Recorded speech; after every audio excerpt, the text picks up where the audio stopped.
স্বপ্নগুলো অবিন্যস্ত, টেবিলে টুকরো টুকরো জ্যোৎস্না, জ্যোৎস্নায় উড়ে এসে পড়ে পোড়া ঘরের ছাই। ধুলোবালি খিলখিলিয়ে হেসে ঢেকে দেয় তাকে, যে সবে মাত্র তার স্বপ্নগুলোকে গুছিয়ে রাখছিল চায়ের পেয়ালায়। সে এখন পুরনো কালের বিকৃত মূর্তির মতো। এখানে প্রতি মিনিটে জন্ম নিচ্ছে হাজার হাজার প্রেত, লহমায় বেড়ে উঠে গিলে ফেলছে ঘড়ির মিনিট এবং সেকেন্ডের কাঁটাগুলো।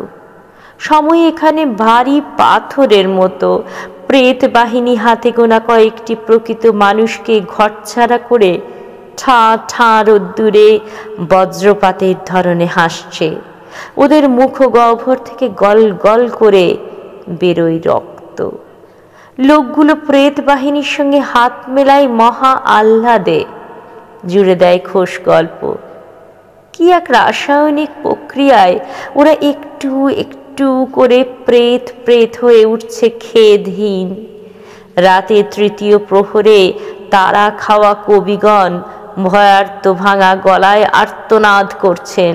তাদের পাণ্ডুলিপি সমূহ পুড়িয়ে ফেলা হচ্ছে বলে নয়, নাগরিকদের মুখগুলো ক্রমাগত নিজস্ব মানুষের চামড়া ত্যাগ করে বিচিত্র জীবজন্তুর রূপ ধারণ করছে বলে।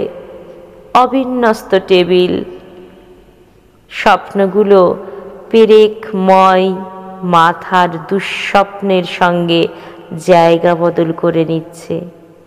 স্বপ্নচারীর সারা শরীরে পেরেক গাঁথা, শুধু চোখ দুটো জলপায়রার পালকের স্পর্শ পাবার আশায় জাগ্রত, তৃষিত।